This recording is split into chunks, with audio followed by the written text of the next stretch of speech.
औज़ुबिल्लाहि मिनश्शैतानिर्रजीम बिस्मिल्लाहिर्रहमानिर्रहीम। लाखों करोड़ों दुरूद सलाम मोहम्मद वाले मोहम्मद और उनकी ज़ात पर। मैं हूं साकिब कुरैशी। आप हमारा चैनल देख रहे हैं जागीर न्यूज़। मेरे साथ मौजूद हैं रोज़नामा जागीर के एडिटर CEO जागीर न्यूज़ जनाब गुफरान अहमद चिश्ती साहब। मैं इनका बेहद मशकूर हूँ, इन्होंने खुसूसी टाइम दिया। गुफरान साहब बहुत शुक्रिया, आपको मशकूर हूँ। आपने इस रमज़ान में भी टाइम दिया, क्योंकि रमज़ान में बड़ा मुश्किल होता है सर टाइम देना। गुफरान साहब, ये जो मौजूदा अभी सियासी सूरत हाल बनी हुई है, ये आप किस करवट ऊँट बैठता देख रहे हैं? क्या जो इलेक्शन है वो होंगे या नहीं होंगे? देखिए, सुप्रीम कोर्ट का ऑर्डर भी आ गया है, उसके बावजूद जो PDM है वो मानने को तैयार नहीं है। आप इस पर क्या कहेंगे? आप क्या देखते हैं, इलेक्शन होंगे या नहीं? देखिए जी, जो मौजूदा सियासी सूरत हाल है उसमें तो पार्लिमान जो है, अगर आइन को देखें तो पार्लिमान सुप्रीम होती है। जजेस के ऑर्डर भी मौजूद हैं, वो अपनी जगह पे मोतबर हैं। लेकिन अगर हुकूमत की इसमें इलेक्शन करवाने की नीयत ही नहीं है तो फिर वो इलेक्शन नहीं करवाएंगे, वो कोई ना कोई हीलो हुज्जत उसमें डालते रहेंगे। सर, इसका हल क्या है? देखिए, जब चीफ जस्टिस साहब ने खुद कह दिया है, इदारा सुप्रीम कोर्ट के ऑर्डर है, उसके बावजूद इसका मतलब ये है कि ये सबसे आला है। देखिए जी, सुप्रीम जो है वो अदालत ही है, लेकिन आइन की अपनी जगह मौजूद है। जब पार्लियामेंट कोई भी कानून बनाती है तो वो सुप्रीम कोर्ट को भी मानना पड़ता है। अगर पार्लियामेंट कोई कानून बना दे, जिस तरह अभी पार्लियामेंट ने जजेस के ख़िलाफ़ रेफरेंस दायर कर दिए हैं, ये बात भी इंतहाई अफसोसनाक है कि हमारे मुल्क में ये आइनी बहरान पैदा हो चुका है।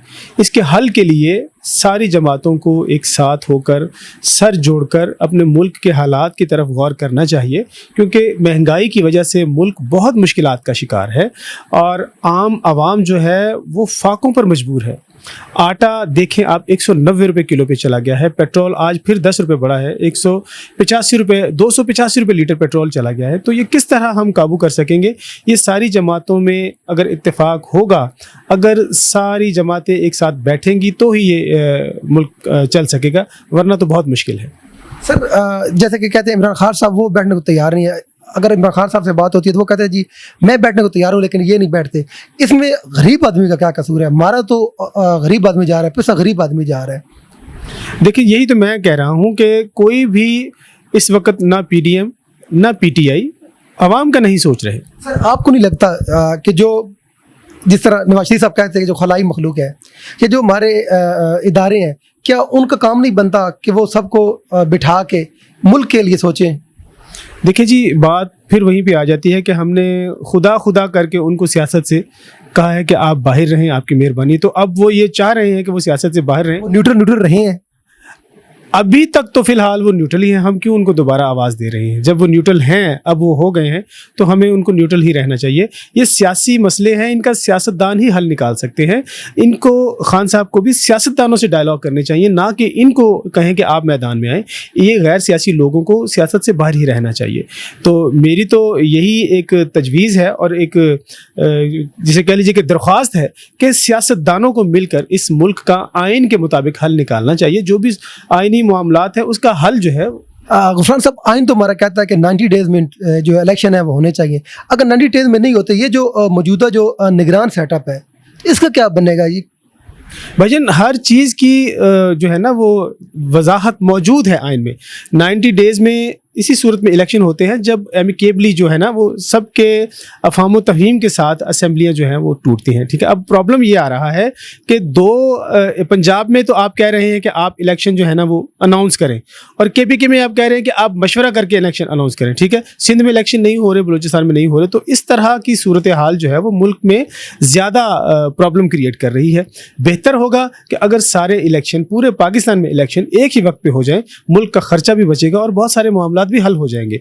अगर अप्रैल भी गुजर गया, तकरीबन मई जून जुलाई 3 महीने हैं बीच में, अगस्त में इलेक्शन हो जाएंगे, तो मेरा नहीं ख्याल कि इसमें कोई मज़ायका है। या अगर तो ये दोनों ही पार्टियां अगर मुल्क की खैर ख्वाह हैं तो मेरे ख्याल में इस बात पर इत्तेफाक हो जाना चाहिए कि सारे मुल्क में एक ही दफ़ा इलेक्शन करवा दें। गुफरान साहब, आपको क्या लगता है कि जो हमारे जिन इदारों ने हमें इंसाफ देना है, जो इंसाफ के इदारे हैं, क्या उनमें भी अभी डिवीजन पाई जा रही है? जी बिल्कुल, आपने देखा नहीं है कि हर जगह पे मतलब कि हमारे जजेस हैं, हमको मतलब इतनी अथॉरिटी तो नहीं है कि हम उनके बारे में कोई बात कर सकें, लेकिन क्योंकि हम देख रहे हैं, हर बात वाज़ेह है, तो नज़र आ रहा है कि अदलिया भी तकसीम है। जैसे अतहर मिनल्ला साहब का मतलब जो एक बयान हमने सुना है कि वो कहते हैं कि 3 और 4 का फैसला है, तो इसको मतलब जो है ना वो जजेस को नहीं लेना चाहिए था, सुओ मोटो नहीं लेना चाहिए। अब इसमें उनकी तकसीम है, वो आइन को हमसे 1000 दर्जा बेहतर समझते हैं। हम इसके बारे में गुफ्तगू नहीं कर सकते, अगर करेंगे तो हो सकता है हम पर भी कंटेम्प्ट ऑफ कोर्ट लग जाए। तो इसलिए हम उस बात से दूर हैं। हम सिर्फ यही दरख्वास्त करते हैं सब लोगों से जो स्टेक होल्डर्स हैं इस मुल्क के, कि वो पाकिस्तान के बारे में सोचें, पाकिस्तान की आवाम के बारे में सोचें, ताकि इस मुल्क में खुशहाली आ सके। जितने भी यहाँ पर इस वक्त बहरान पैदा हो चुके हैं वो इंतहाई ख़तरनाक है। तो मेरी तो तमाम जमातों से ये इल्तिमास है कि वो एक जा होकर, क्योंकि सियासी डायलॉग होना चाहिए। सियासत जो है ना वो बहुत ज़बरदस्त चीज़ है। सियासत हम जिसको हरूफ आम में सियासत समझते हैं, सियासत का मतलब ये नहीं है कि किसी को धोखा देना है। सियासत का मतलब यह है कि कम तरीन वसाइल में बेहतरीन फ़ैसला करना। तो सियासत में रहकर आप इसका कोई हल निकालें ताकि बेहतर तरीके से मुल्क आगे बढ़ सके।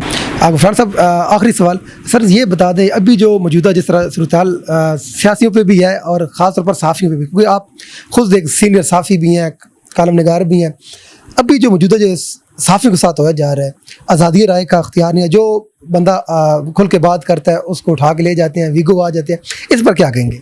ये तो मैं तो इस बात पे हमेशा से लबकुशाई करता हूँ कि आज़ादी इजहार राय के ऊपर कदगन लगाना यानी कि मुल्क की बर्बादी को आप दावत देते हैं। सहाफ़ी मुआशरे की आँख और कान होता है। हम वही आपको सुनाते हैं, वही दिखाते हैं जो मुआशरे में हो रहा होता है। हम आपकी पसंद आपको नहीं दिखा सकते, जो आपको पसंद है वो आपको दिखाएं, जो आपको पसंद नहीं है वो ना दिखाएं। सहाफ़ी का काम है कि उसने हकीकत को सामने रखना है। अब कोई सही है या गलत है ये हमारे अख्तियार में नहीं है। हम ये दरख्वास्त करेंगे, ये पाकिस्तान आपको पता है कि दुनिया का ख़तरनाक तरीन मुल्क है सहाफ़ियों के लिए, ठीक है। तो इस बात पे भी हर हुकूमत जो है वो ये चाहती है कि सहाफ़ियों को दबा के रखे ताकि वो अपनी मर्ज़ी के उनसे बयानात दिलवा सके, सारी बातें, लेकिन ऐसा मुमकिन नहीं है। सहाफ़ी अपनी हक़ की बात करता रहेगा और इंशाअल्लाह हक़ गोई के लिए सहाफ़ियों की जानें गई हैं और इंशाअल्लाह आइंदा भी हम ये कुर्बानी देने के लिए तैयार हैं, लेकिन हम हमेशा हक़ का साथ देंगे। जी, जैसा कि आप मेरे साथ मौजूद थे जनाब गफरान अहमद चीही साहब, आपने इनकी गुफ्तगू सुनी। मुझे दीजिए इजाज़त, अगले प्रोग्राम में आपसे फिर मुलाकात होगी, तब तक के लिए अल्लाह हाफ़िज़।